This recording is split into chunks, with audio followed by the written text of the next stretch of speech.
আসসালামু আলাইকুম। আশা করি সবাই ভালো আছেন। আজকে আমি রান্না করব কাচ্চি। ঘরে থাকা মশলা দিয়েই রান্না করা যায়, এক্সট্রা কোনো মশলার প্রয়োজন নেই। খুব সহজেই তৈরি করুন কাচ্চি। আমার এই ভিডিওটা পুরোটা দেখলেই বুঝতে পারবেন আসলে কিভাবে রান্না করা যায়। প্রথমে আমি এখানে 700 গ্রামের মতন গরুর গোস্ত নিয়েছি। তারপরে মশলা দিয়ে দিলাম ঘরের যে মশলা আছে, মুরগির মাংসের মশলা, হলুদ গুঁড়ো, মরিচ গুঁড়ো, ধনিয়া গুঁড়ো, সাথে লবণ দিয়ে তারপরে দিয়ে দিলাম বিরিয়ানির মশলা। আপনারা চাইলে কাচ্চির মশলাও দিতে পারেন, তবে যদি না থাকে বিরিয়ানির মশলা থাকলেও দিতে পারেন।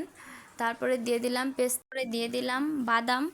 এখানে আমি তিন রকমের বাদাম নিয়েছি, সাথে জয়ত্রী, জয়ফল, পোস্তদানা, তারপরে দেশি বাদাম নিয়েছি, কাজু বাদাম, আরও আরেকটা বাদাম আছে ওইটাও নিয়েছি। তারপরে সাথে দিয়েছি টক দই।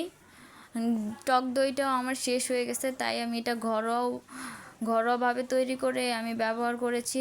তারপরে দিয়ে দিলাম সামান্য একটু সরিষার তেল। আমি এখানে রান্নার তেলও ব্যবহার করব, সয়াবিন তেলও ব্যবহার করব। আপনারা চাইলে পুরোটাই সরিষার তেল দিয়ে রান্না করতে পারেন কিংবা সয়াবিন তেল দিয়েও রান্না করতে পারেন। তারপরে এটা 10 মিনিটের মতন ঢেকে দিব। আর টক দই যদি না থাকে তাহলে টক দইটা ঘরোয়াভাবে বানিয়ে নেবেন।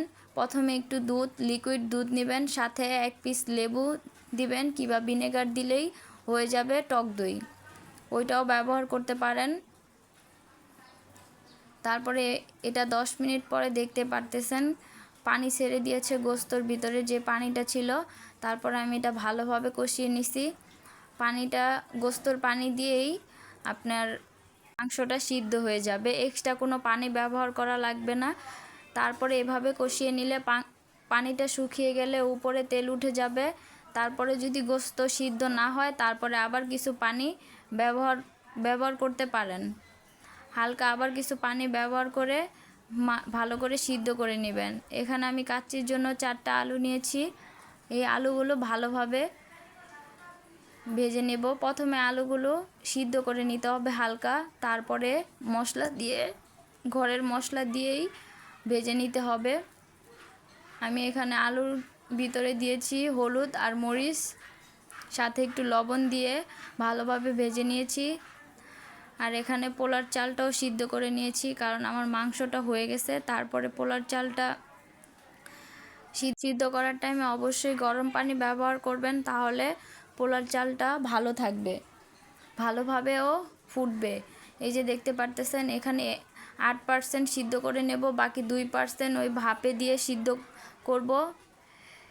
আর পোলার চাল সিদ্ধ করার সময় তেজপাতা, এলাচ, দারচিনি, সামান্য লবণ, পরিমাণ মতো লবণ দিয়ে তারপরে তেল দিয়ে ভালোভাবে সিদ্ধ করে নিতে হবে। আমি এই যে এই পাত্রটায় গোস্ত রান্না করছি, গোস্তগুলো উঠিয়ে এখন আমি প্রথম লেয়ার দিয়ে দিচ্ছি।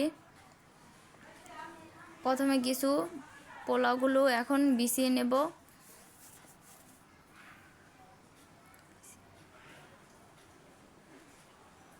দেখতে পারতেছেন আপনারা বলার থেকে দেখেই বেশি ভালো শিখবেন, তাই ভিডিওটা টেনে কেউ দেখবেন না, শেষ পর্যন্ত দেখবেন। তারপরে এখানে গোস্তগুলো দিয়ে দিচ্ছি।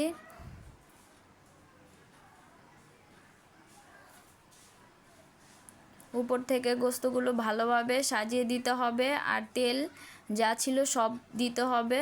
এটা ভাপে বসালেই পুরো পারফেক্টভাবে সিদ্ধ হবে, বাকি যতটুকু সিদ্ধ হওয়া বাকি ততটুকুই সিদ্ধ হয়ে যাবে।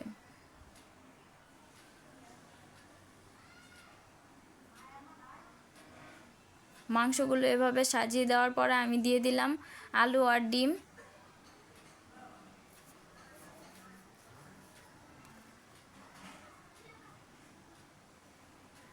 তারপরে বাকি ভাতগুলো দিয়ে দেব এখন।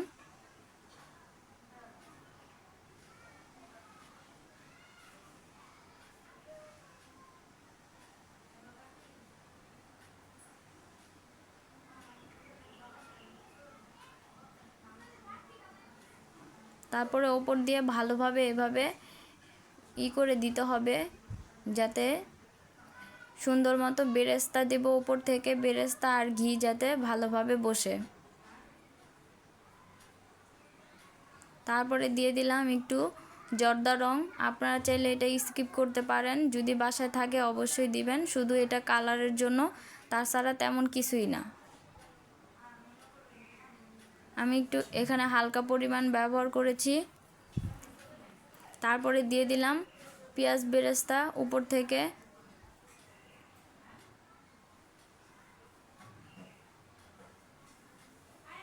পেঁয়াজ বেরেস্তা দেওয়ার পরে এখন আমি এটা প্রায় ঘি দিয়ে দিলাম। তারপরে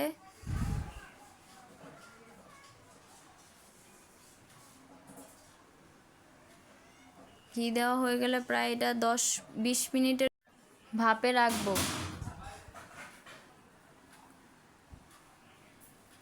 দেখতে পারতেছেন কতটা লোভনীয় হয়েছে। অবশ্যই আপনারা এভাবেই ঘরে তৈরি করতে পারেন খুব সহজেই কাচ্চি। এই যে চালটাও দেখতে পারতেছেন হাফ সিদ্ধ হয়েছে। তারপরে 10 মিনিট পরে এই যে দেখতে পারতেছেন আমার পোলাও আর মাংসটাও পুরো পারফেক্টভাবে হয়ে গেছে। এই যে নিচের থেকেও লাগেনি, নিচেও পড়ে যায়নি, এটাও খেয়াল করবেন আপনারা। লো হিটে দিলে জিনিসটা ভালো হবে। আপনারা চাইলে এভাবে বাসায় একবার তৈরি করে দেখতে পারেন। খুব কম সহজেই ঘরোয়া মশলা দিয়েই তৈরি করুন কাচ্চি। আমার ভিডিওটা ভালো লাগলে লাইক, সাবস্ক্রাইব